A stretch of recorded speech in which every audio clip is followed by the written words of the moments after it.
Boa tarde, eu sou a repórter Gabriele de Faria e eu estou aqui hoje com a advogada do município de Ouro Fino e consultora jurídica, Daniela de Lima Guerra. Seja bem-vinda, obrigada pela presença. Eu que agradeço. Bom dia, Gabi. Bom dia aos ouvintes da Rádio Difusora de Ouro Fino. É um prazer estar mais uma vez aqui com vocês. Na verdade, é sempre um prazer, né, estar aqui conversando com todo mundo, sempre tratando de assuntos que são de interesse de toda a comunidade. Muito obrigada.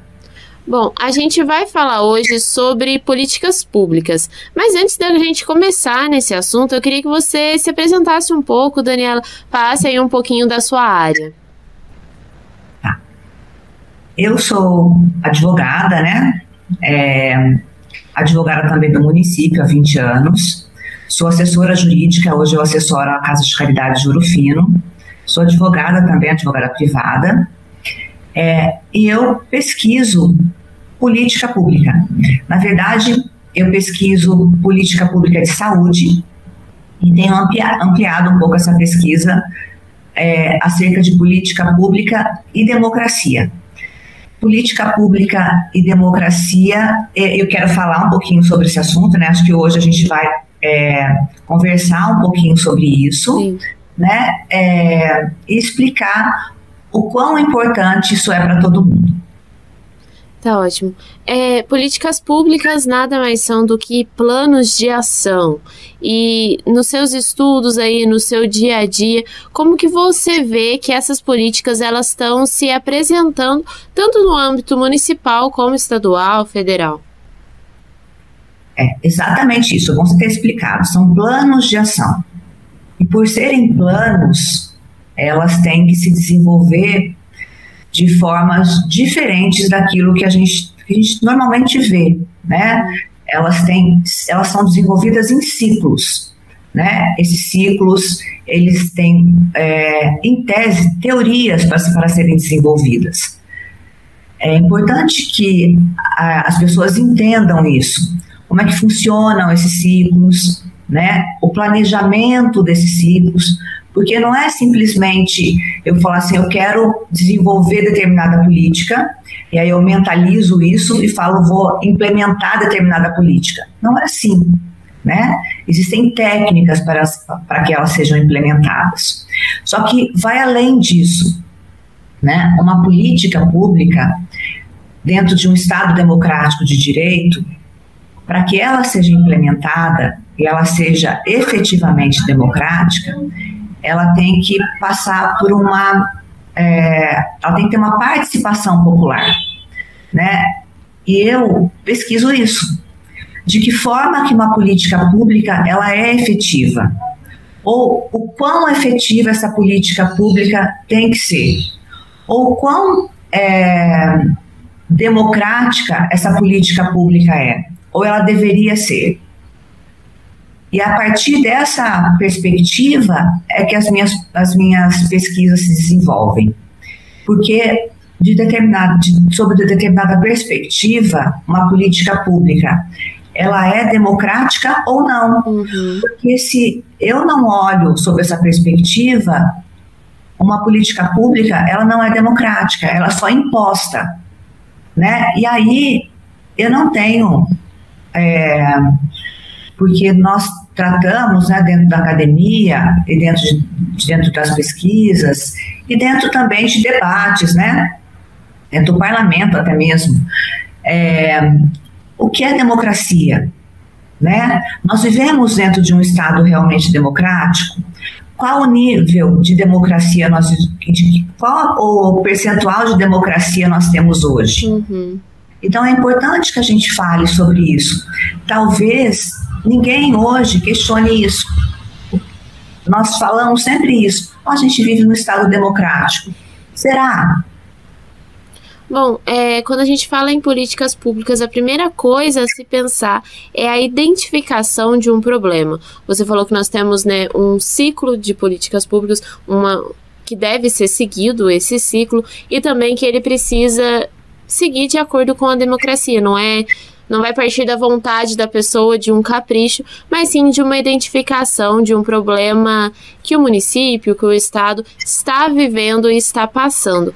Faça um pouquinho pra gente, explica um pouquinho pra gente como que funcionam esses ciclos, como que acontece essa identificação do problema e qual que é a participação do público nesse momento que a gente vê bastante, né, levar essas reclamações, levar essas dores para os poderes públicos que podem aí trabalhar em resolver, em trazer uma resolução para esses problemas. A identificação, ela não precisa partir somente da população, mas também da população, né? Essa identificação do problema, ela pode nascer tanto da comunidade, quanto do próprio gestor, né? Porque a implementação de política pública, né, essa ideia, ela também é do gestor. Aliás, essa é uma função do gestor público, né? E também do legislativo, de quem também que também tem essa premissa, né, de desenvolver políticas públicas, esse ideal de desenvolvimento de políticas públicas. Então, a partir do momento que eu identifico que há uma falha, ou então que não há uma falha, mas que eu posso melhorar algum serviço público, ou desenvolver alguma coisa que seja uma ideia, que eu possa tornar alguma coisa mais prática, ou talvez mais viável, eu posso implementar. O que a gente tem que hoje pensar é que a população ela tem que participar disso. Sim. Né? Às vezes a pessoa pode pensar assim, nossa, mas se eu tiver que partilhar tudo isso com a população, fica inviável ou fica moroso. Só que não é assim. É porque o planejamento da política, ele tem que anteceder a qualquer implementação. Se eu estou pensando, por exemplo, num planejamento na área de meio ambiente, por exemplo, eu tenho que pensar nisso a longo prazo. Na área educacional, a mesma coisa.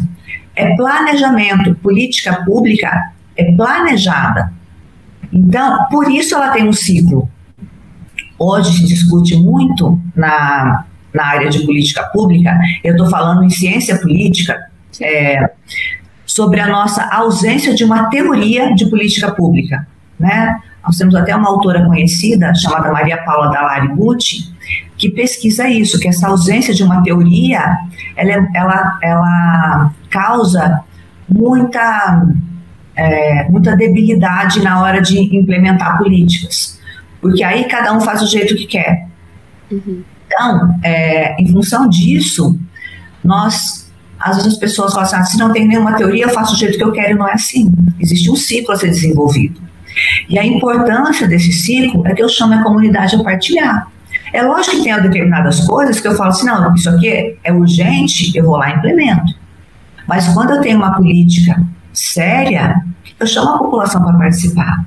E aí eu tenho várias formas de chamar a população a participar, várias. E algumas delas, a própria Constituição impõe essa obrigatoriedade. E aí eu tenho os conselhos, né, eu tenho as conferências, mas os conselhos, obrigatoriamente, ajudam a decidir nessas políticas públicas. Isso não é uma condição pro forma, isso é para que realmente eu dê legitimidade para essa política pública, né? E a gente vê hoje que as pessoas acham que essa é uma condição que simplesmente existe aí para algumas situações e para que eu condicione e dê legitimidade simplesmente pro forma, e não é assim. A democracia, eu levo para os conselhos para que realmente as decisões sejam democráticas. Então, isso é importante. A participação das pessoas nas decisões, seja nos conselhos, por exemplo, ainda que eu não seja conselheiro, chamar a população para decidir é muito importante. Chamar a população para decidir no sentido de convencer as pessoas a virem para os conselhos, ainda que elas não sejam conselheiras, acerca da importância disso, né? Explicar para as pessoas o quanto isso é importante. Talvez a gente não seja educado para isso, né? Talvez nas escolas a gente não ensine isso, mas isso é democracia, né? Isso é mais democrático do que eu ir votar de 2 em 2 anos, né? Seja para prefeito ou seja para os órgãos do legislativo estadual e federal. Isso é muito mais democrático. O grau de democracia é muito maior, né? Para ficar mais claro isso. E a gente não consegue perceber isso. Então, falar sobre isso é muito importante. Ensinar os nossos professores, para que os nossos professores expliquem isso em sala de aula. Para que talvez agora não, mas que daqui talvez 10, 15 anos, as novas gerações entendam o quanto isso é importante. Entendam e assimilem o que é democracia. A gente explique isso nas escolas, o que é democrático. Que democrático não é só, que aliás, não é o que a maioria da população decide. Isso não é democracia. Democracia não é a vontade da maioria da população. Então, democracia é você dar oportunidade para que todos consigam opinar, né? Mas para que todos consigam opinar, eu preciso dar substância de conhecimento para que todos consigam opinar com conhecimento. Sim. Né? Então é importante que a gente consiga falar sobre isso. Né? Esse espaço de decisões democráticas no geral, esse espaço onde a pessoa tem a liberdade de ir atrás do que ela pensa, de ir atrás de informações e expor isso. Como que você vê que ele é feito hoje em dia e quais são os maiores furos, né? Os maiores problemas. Você comentou que é algo que precisa ser conhecido ali na escola. As crianças precisam aprender a como trabalhar com isso. Nós temos o exemplo da Escola do Legislativo, que traz algumas crianças próximas à política, como que funciona ali a Câmara, mas é muito pequeno essa contribuição em comparação a todos os âmbitos que uma pessoa pode ali trabalhar durante a sua vida para exercer realmente um espaço democrático, um espaço de direito. Acho que hoje é um vácuo mesmo. Há um vácuo de representatividade, e isso eu não estou falando de vácuo de representatividade, de ausência de representatividade em termos de representatividade no legislativo, nos parlamentos, eu não estou falando disso. Eu estou falando que hoje os conselhos também é uma ausência de representatividade, porque a gente não consegue ensinar ainda acerca da importância. Penso eu que seja importante hoje a gente educar os educadores para isso, né? Até que a gente consiga ter uma geração que consiga entender da importância, né? Porque como existe esse limbo, né, de pessoas educadas para a democracia, dentro desse raciocínio que você expôs aí, que é super importante, a gente precisa educar os educadores. Uma vez educados esses educadores, eles vão poder plantar essa sementinha, porque a escola do legislativo tem uma importância tremenda, né? Hoje a gente tem a Constituição em miúdos, né? E isso é de suma importância, né? A gente vê o quanto essas pessoas que já foram, esses meninos que já foram educados por essa escola fazem a diferença no ambiente onde eles convivem, mas é muito pequeno ainda. Então, educar os educadores para que eles pensem diferente e formem cidadãos diferentes, diante desse limbo que nós temos, começa a fazer uma diferença. Para que essas crianças, né, adolescentes, comecem a pensar diferente e a gente comece a aumentar o volume de pessoas, né? E aí a gente possa ter uma geração pensando diferente. E aí nós temos outras questões também, né? A gente tem uma geração hoje que não se interessa mais por isso. Uma geração que não se interessa mais por política. Uma geração hoje que acha que discutir política não é importante. E não estou falando de política partidária, eu estou falando de entender a política, sim, da ciência política, né, o quanto isso é importante. Né, a gente não discute isso mais. Né, e não é, né, hoje, essa coisa polarizada, né, até dificulta um pouco, sim, mas o quanto é importante a gente ensinar o que é ciência política, né, o que é democracia, né, o que é uma república, né, em que contexto você convive. Né, então, enquanto a gente não voltar a entender a importância disso, a gente não consegue discutir mais. Né? Para os nossos ouvintes, eu estou falando agora com a advogada Daniela de Lima Guerra. A gente está falando um pouquinho sobre políticas públicas e sobre a necessidade da participação popular neste momento, neste espaço. Daniela, o nosso tempo está chegando no finalzinho. Eu queria te perguntar, para as pessoas que querem se entender como pessoas políticas, mas não exatamente partidárias, né? Como pessoas ativas na comunidade, pessoas que trabalham para a sua comunidade. Por onde que elas podem começar? Como você falou, nós temos uma polarização muito grande com as fake news, com a internet. É muito difícil você identificar o que é verdade, o que é mentira, quais talvez livros, quais sites, quais pessoas você indica que podem ali trazer uma luz e mostrar realmente como trabalhar isso na população que tem esse interesse, mas não sabe como começar, ou que fique ali meio perdido com o que é real, o que não é real, o que é verdade, o que não é, e como identificar isso. Hoje nós temos o problema das redes sociais, onde tem um conhecimento que é muito superficial acerca de tudo, e que também induz muito ao erro, mas tem a facilidade de você também ter conhecimento real daquilo que é importante. Então, e isso em todas as áreas, né? Eu vou até expor aqui com relação à língua estrangeira, né? Na minha época, quando eu queria aprender inglês, eu sempre falo disso, o quanto era difícil, porque você tinha que ir para uma escola, né, uma escola fora da sua escola regular, né, pagar por isso e não era barato, e hoje não, hoje você tem acesso na internet e você consegue aprender e até fazer conversação, né, os meninos hoje conseguem jogar videogame online, né, e conversar, né, e aprender com isso. Sim. Bom, e com relação a aprender ciência política, a mesma coisa. Hoje você consegue pesquisar na rede ciência política e ter acesso a, por exemplo, resumos de ciência política e aprender conceitos importantes de ciência política. Brasil Escola também tem, fala sobre esses conceitos importantes. Você pode pesquisar e ter conceitos super interessantes acerca do assunto.